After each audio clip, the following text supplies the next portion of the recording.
Avril de l'an 1457, au cœur de la Valachie, une majestueuse salle de banquet resplendit de mille feux. 200 femmes de la plus haute noblesse s'y trouvent aux côtés de leurs époux, parées de soie, dégustant du vin et célébrant les festivités de Pâques. Avant que l'aube ne se lève, leurs maris jaisiront sans vie, empalés dans la cour du château. Et ces dames, ces filles d'aristocrates dont les mains n'avaient jamais effleuré la terre, entameront une marche funeste vers les montagnes. L'une d'entre elles se nommait Voicer. Elle avait 23 ans et était mariée depuis 2 ans. Ses mains n'avaient jamais rien tenu, de plus lourd qu'une coupe de vin. En moins d'une semaine, ces mêmes mains ne seraient plus que chair à vif, les ongles arrachés et les os perçant à travers la peau, tandis qu'elles traîneraient des pierres le long d'une falaise. Pour ériger une forteresse pour l'homme qui avait massacré son époux.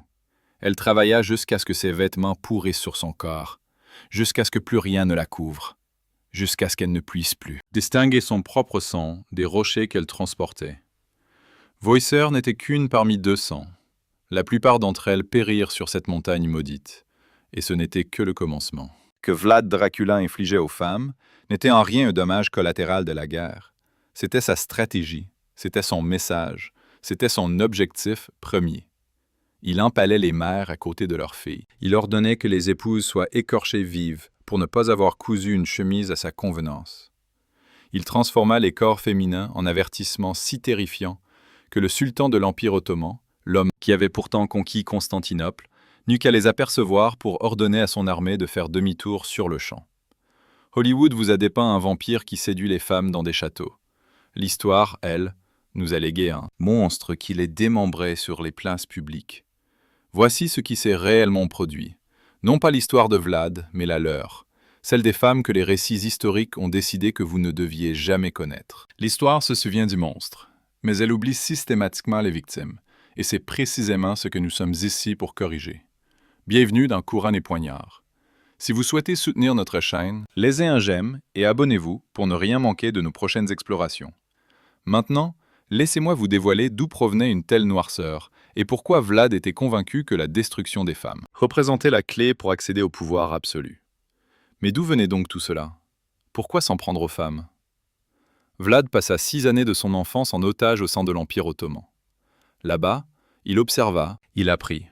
La terreur était un instrument, les corps étaient des messages, et le moyen le plus rapide de briser une société était de briser ses femmes. À son retour en Valachie, son père était mort. Son frère aîné avait été sauvagement torturé, puis enterré vivant, trahi par les nobles mêmes en qui ils avaient placé leur confiance. L'enfant qui était parti s'était évanoui. Ce qui revint était quelque chose de totalement différent. Un homme persuadé que contrôler les femmes revenait à tout contrôler, et que les châtier envoyaient des messages que nul ne pouvait se permettre d'ignorer. C'est donc exactement ce qu'il entreprit, en commençant par les épouses des hommes qui avaient assassiné sa famille. Dimanche de Pâques, 1457. Les familles nobles de Valachie rassemblaient au palais de Vlad pour un grand festin. Les boyards portent leurs plus beaux atours, leurs femmes scintillent de 1000 bijoux. Leurs familles emplissent les salles de leur rire. Ils croient assister à une célébration. Ils ont profondément tort. Durant le banquet, Vlad se lève et pose une unique question. Combien de princes avez-vous connus au cours de vos vies? Des rires. Nerveux fusent dans l'assemblée. Même le plus jeune des nobles a déjà vu passer 7 souverains. Le plus âgé a été le témoin de 30. Chacun trahi, chacun assassiné, chacun remplacé par une autre marionnette. Vlad hoche la tête lentement. Voilà bien le problème. Les portes se referment dans un claquement sinistre. Les gardes font irruption. En quelques minutes, les boyards les plus âgés sont traînés, dehors et empalés, sans ménagement, dans la cour. Leurs hurlements résonnent contre les murs de pierre. Voicer entend son beau-père implorer pitié. Puis, le silence s'installe. Mais pour les jeunes nobles et leurs familles, Vlad a des desseins bien différents. Vêtus encore de leur soirée de Pâques, les épouses et les filles sont enchaînées les unes aux autres. Voice, sans le faire se refermer sur ses poignets, si serré qu'il lui lacère la peau. Un garde la pousse brutalement en avant, elle trébuche et tombe. La femme à ses côtés l'aide à se relever. Avant de commencer la marche, Vlad les contraint à regarder. Leurs maris, hissés sur des pieux dans la cour. Certains meurent rapidement, d'autres non. Voicer repère son époux au milieu de cette forêt de corps. Il est toujours en vie. Il hurle encore son nom. Elle ne peut s'approcher de lui. Elle ne peut détourner le regard. Alors, la marche commence. 50 miles vers le nord, à travers les forêts, la boue, sous une pluie battante, sans nourriture ni repos. Des femmes qui avaient voyagé toute leur vie en carrosse avancent maintenant pieds nus en titubant sur les rochers. Certaines s'effondrent dès le premier jour. Les gardes ne s'arrêtent pas, ils les traînent derrière eux. Lorsque cette méthode devient trop lente, ils les abandonnent simplement à leur sort. Les loups se chargent du reste. Lorsqu'ils atteignent enfin les Fat, ruines du château de Poenari, Vlad les y attend. Ils rebâtiront cette forteresse de leurs propres mains. D'après la chronique de Cantacuzène, ils y travaillèrent, pendant des mois entiers. Les robes de soie furent les premières à disparaître, déchirées par les pierres, souillées de sang, pourries par la pluie. Puis, ce fut le tour des sous-vêtements. Bientôt, il ne resta plus rien sur leur corps. 200 dames de la noblesse, exposées au soleil et au froid mordant, transportant des rocs à mains nues en haut de la montagne. Les mains de Voicer n'étaient plus que plaies ouvertes dès le 3e jour. À la 2e semaine, elle ne les sentait plus du tout. La femme à ses côtés, une comtesse qui n'avait jamais soulevé plus lourd qu'un métier à broder, fit une chute mortelle depuis la falaise le 12e jour. Son corps dévala les rochers. Personne ne fut autorisé à s'arrêter. Personne ne fut autorisé à regarder. La nuit, elle dormait sur la pierre nue, sans couverture, sans aucun abri, blotties les unes contre les autres pour conserver un peu de chaleur, telles des bêtes. Le froid de la montagne s'acharnait sur leurs corps brisés. Certaines femmes ne se réveillaient jamais. Leurs cadavres étaient simplement tirés sur le côté, et le travail reprenait. Elles mangeaient ce que les gardes leur jetaient, des restes, des os auxquels adhéraient encore quelques lambeaux de chair. Elles buvaient l'eau des flaques. Des femmes qui, autrefois, avaient des serviteurs pour leur verser du vin, se battaient désormais pour une gorgée d'eau boueuse. La chronique rapporte que beaucoup moururent d'épuisement. D'autres chutèrent des falaises. Certaines s'asseyaient simplement sur les pierres et refusaient de bouger, jusqu'à ce que les gardes les battent à mort. Quelques-unes tentèrent de s'enfuir. Elles furent capturées en quelques heures et Méniral empalées devant les autres survivantes. Un rappel constant que la mort n'était pas une échappatoire que Vlad accorderait facilement. Et Vlad, lui, observait tout depuis les hauteurs. Lorsque le château fut enfin achevé, seule une poignée de femmes était encore en vie. Elles furent gardées comme servantes dans la forteresse même qu'elles avaient construite de leurs mains ensanglantées. Leurs titres de noblesse effacés, leur famille anéantie. Elles passeraient le reste de leur existence à monter et descendre les mêmes escaliers qui avaient causé leur destruction. Mais il y a quelque chose qui rend cette histoire encore plus terrible. L'épisode de Ponari n'était pas une punition, il ne s'agissait pas de justice. C'était un acte de pure mise en scène théâtrale. Vlad voulait que chaque famille noble de Valachie sache qu'il advenait des femmes de ses ennemis. Il voulait que les épouses regardent leur mari en se demandant « S'il tombe en disgrâce, serai-je la prochaine ?» Les dames nobles de Poenari ne furent pas seulement des victimes, elles furent un message. Et ce message fut reçu 5 sur 5. Mais Vlad n'en avait pas encore terminé avec les femmes de son propre royaume. Car la construction d'un château était le châtiment réservé aux épouses des traîtres. Pour les femmes du peuple, les règles étaient encore plus terrifiantes. Si vous étiez une femme en Valachie entre 1456 et 1462, vous viviez dans une terreur constante. Non pas la peur de la guerre, ni de la maladie, mais la peur d'être remarqué. Vlad était convaincu que les femmes constituaient le fondement de la société. Une épouse qui faillissait. Son mari incarnait une faille dans ses fondations, et les failles devaient être colmatées par le sang. Une anecdote, tirée de pamphlets allemands de l'époque, illustre bien cette réalité. Un paysan traversait un village, vêtu d'une chemise bien trop courte qui laissait ses jambes nues. Dans la Valachie, sous le joug de Vlad, ce n'était pas seulement un acte honteux, c'était une preuve irréfutable de négligence. Vlad l'intercepta sur son chemin. « As-tu une épouse ?» L'homme répondit par l'affirmative. « Amène-la-moi. » Et elle fut conduite devant lui. Une femme nommée Elinka, aux mains usées par le labeur. Il était manifeste qu'elle avait consacré toute son existence au travail, à la cuisine, au ménage, à l'éducation de ses enfants et à la couture, durant ses rares instants de répit. Vlad la dévisagea avec la même froideur qu'il aurait eue en inspectant du bétail. « Pour quelle raison ton mari erre-t-il vêtu comme un miséreux? N'y a-t-il donc plus de lin dans ta demeure? Tes mains sont-elles brisées ?» Elle tenta de fournir une explication. Les enfants exigeaient des soins. La ferme réclamait un labeur constant. Le temps manquait cruellement. Le temps ne suffisait jamais. La réplique de Vlad fut foudroyante. Le supplice qu'on lui infligea s'étendit sur des heures. Le village tout entier fut contraint d'y assister. Une fois l'épreuve terminée, ce qui restait de son corps fut hissé sur un pieu au centre de la place. Sa dépouille resta exposée plusieurs jours, un avertissement que personne n'oserait plus jamais ignorer. Par la suite, Vlad trouva une autre femme pour le paysan devenu veuf. Il la fixa intensément, prit la parole lentement, afin que chaque habitant du village puisse l'entendre. « Assure-toi que sa chemise soit plus longue, ou tu subiras le même sort. » Telle était la loi dans la Valachie de Vlad, une loi non pas inscrite dans les livres, mais gravée dans la chair même des gens. Les épouses adultères étaient écorchées vives devant leur famille, leurs maris étant forcés d'assister au spectacle. Les veuves qui se remariaient, trop rapidement, étaient empalées. Leurs cadavres étaient ensuite exhibés au carrefour des routes. Les femmes qui ne satisfaisaient pas à ces exigences s'exposaient à des châtiments que les chroniques elles-mêmes refusaient de décrire en détail. Un récit rapporte le cas d'une femme accusée d'infidélité. Vlad ordonna qu'on la conduise sur la place publique. Le calvaire que son corps endura dura des heures durant. La foule fut forcée de regarder. Une fois l'agonie achevée, ce qu'il en restait fut hissé sur un pieu en guise d'avertissement. Le message était sans équivoque. Votre corps ne vous appartient pas. Il appartient à votre époux, à votre famille, au prince. Manquez à l'un d'eux et le châtiment dépassera tout ce que vous pouvez imaginer. Les femmes cessèrent de quitter leur foyer, sauf en cas d'absolue nécessité. Les épouses se mirent à inspecter les vêtements de leur mari de manière obsessionnelle, terrorisées par un simple fil qui dépasse ou un ourlet jugé trop court.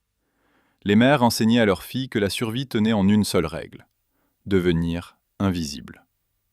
Ce n'était pas le règne d'un vampire, c'était le règne d'un homme qui avait compris que le moyen le plus rapide de soumettre un peuple était de terroriser ses femmes. Vlad n'était-il qu'un simple produit de son époque barbare, ou représentait-il quelque chose de bien pire encore? Dites-moi ce que vous en pensez dans les commentaires. Mais avant que vous ne vous forgiez une opinion, laissez-moi vous montrer ce qu'il a fait aux femmes de ses ennemis. Hiver de l'an 1462. Vlad vient d'anéantir les boyards. Son propre peuple est pétrifié par la terreur. Il tourne désormais son regard vers le sud, en direction de l'Empire ottoman. Il ne s'agit pas d'une guerre de conquête. Vlad ne dispose pas de l'armée requise pour une telle entreprise. C'est une guerre de messages, et il compte bien écrire ses messages sur le corps des innocents. Il franchit le Danube avec ses troupes et progresse à travers le territoire ottoman, un village après l'autre. Dans son sillage, il ne laisse qu'un silence de mort. Dans une lettre adressée au roi Mathias de Hongrie, datée du 11 février 1462, Vlad écrivit avec la précision d'un comptable. 23 884 Turcs et Bulgares furent exterminés, sans compter ceux qui ont péri brûlés dans leurs maisons, ceux dont les têtes ne furent pas présentées à nos officiers. Des familles entières, personne ne fut épargné. Mais ce massacre n'était que le commencement. Les survivants furent rassemblés pour un spectacle bien particulier. Imaginez un village bulgare sur les rives du Danube. L'assaut initial est terminé. Les hommes qui ont tenté de résister gisent à terre, sans vie. Survivants, principalement des femmes et leurs familles, sont traînés de force sur la place du village. Ils s'attendent à l'esclavage. L'esclavage est la coutume des conquérants. L'esclavage serait presque une bénédiction. Mais à la place, on apporte les pieux. Une mère s'agrippe à sa fille. Les soldats les saisissent toutes les deux, mais sans les séparer. Cela serait bien trop simple. Vlad veut que les familles périssent ensemble. Il veut que les mères soient les témoins. Il veut que les filles entendent. La pointe du pieu n'est pas acérée. Elle est émoussée et enduite d'huile. Conçue non pas pour tuer rapidement, mais pour que le poids même du corps fasse lentement son œuvre, durant des heures, parfois des jours. La mère regarde sa fille alors qu'elle est hissée vers le ciel. Elle entend des sons qui résonneront dans son crâne jusqu'à l'instant de sa propre mort, qui survient quelques minutes plus tard sur le pieu voisin. Lorsque les éclaireurs ottomans arrivèrent plusieurs jours après, ils découvrirent ce qu'un chroniqueur a plus tard décrit comme une forêt d'empalés. Les corps y étaient disposés par taille. Les pieux les plus élevés supportaient les prisonniers du plus haut rang. Les familles pendaient ensemble. Tel était l'objectif. Certains étaient encore en vie, leur corps se balançant lentement au gré du vent. Et ceci dans un unique village. Vlad a reproduit ce massacre, tout le long de la rive du Danube. Des dizaines de villages, des milliers de corps. On racontait que le fleuve lui-même fut teinté de rouge sur des kilomètres. En juin 1462, le sultan Mehmed II en avait. Assez vu. Il rassembla la plus grande armée du monde, 100 000 hommes, et marcha sur la Valachie pour en finir avec Vlad une bonne fois pour toutes. Mais Vlad s'était préparé toute sa vie, à cet instant précis. Aux abords de Targoviste, l'armée ottomane s'arrêta net. Les soldats de l'avant-garde se mirent à hurler. Certains firent demi-tour et s'enfuirent, d'autres tombèrent à genoux. Le sultan galopa jusqu'au front pour constater ce qui avait démoralisé ses troupes. Devant lui s'étendait une plaine de près d'1,5 km de long sur 800 mètres de large, et sur cette plaine, hissée sur des pieux de différentes hauteurs, se trouvaient 20 000 corps.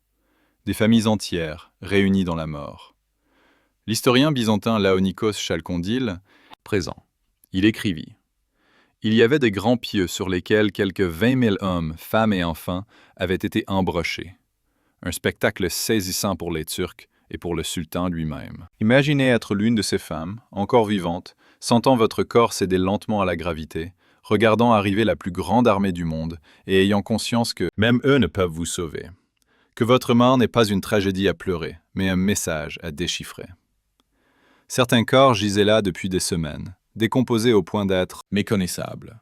D'autres étaient récents, saignant encore. Une poignée d'entre eux vivaient toujours, leur corps secoué de convulsions sous la chaleur estivale. La puanteur atteignit l'armée ottomane avant qu'elle ne puisse apercevoir le champ de mort. Des soldats qui avaient conquis des cités entières vomirent devant une telle vision.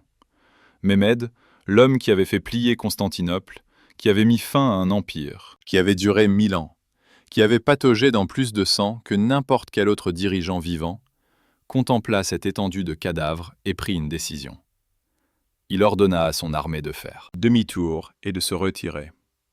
D'après Chalkondyle, le sultan aurait déclaré « Il est impossible de ravir son pays à un homme capable de pareils exploits, et qui peut user de son royaume et de ses sujets de cette manière. » Ce n'était pas de l'admiration, c'était une capitulation déguisée en langage diplomatique.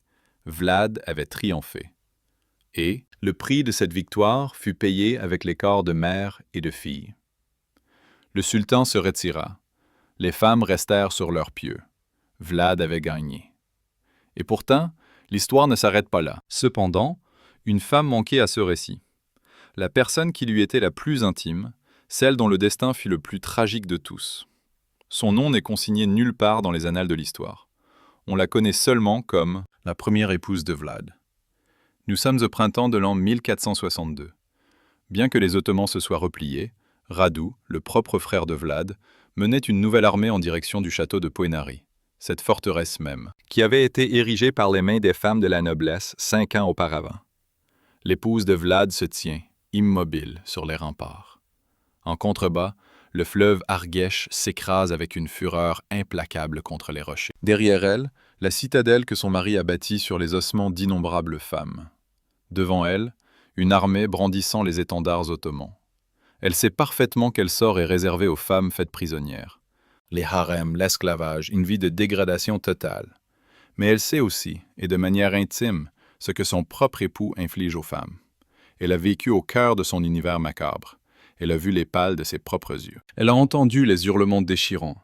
Elle a arpenté les couloirs d'une forteresse bâtie par des femmes qui ont péri en transportant des pierres jusqu'à l'épuisement. La voilà prise au piège entre deux monstres véritables. D'après la légende locale, elle se serait tournée vers ses serviteurs et aurait prononcé ces quelques mots. « Je préfère finir en pâture pour les poissons de l'Argesh plutôt que d'être captive des Turcs. » Puis, sans une hésitation, elle s'est jetée dans le vide. Son corps a chuté de plusieurs centaines de pieds dans le fleuve tumultueux en contrebas. Les eaux l'ont englouti, ne laissant absolument aucune trace. Aujourd'hui encore, ce cours d'eau est connu sous le nom de Raoul Doamnei, le fleuve de la Dame. Vlad, lui, parvint à s'échapper par un passage secret. Il passa les 12 années suivantes dans une prison hongroise, se remaria et finit par trouver la mort, sur un champ de bataille en l'an 1476. Sa tête fut expédiée à Constantinople, où le sultan l'exposa, empalé sur un pieu. L'homme qui avait vécu par le pâle mourut par le pâle, mais son épouse avait déjà trouvé la seule échappatoire qui soit. Voer, condamné à bâtir un château jusqu'à ce que ses mains ne soient plus que des os. Ilinka, anéanti pour une simple chemise, jugée trop courte. Des milliers de mères anonymes, empalées aux côtés de leurs propres filles. Et une épouse sans nom, qui a préféré les eaux d'un fleuve à à deux versions différentes du même enfer. Telles sont les femmes du règne de Vlad Dracula.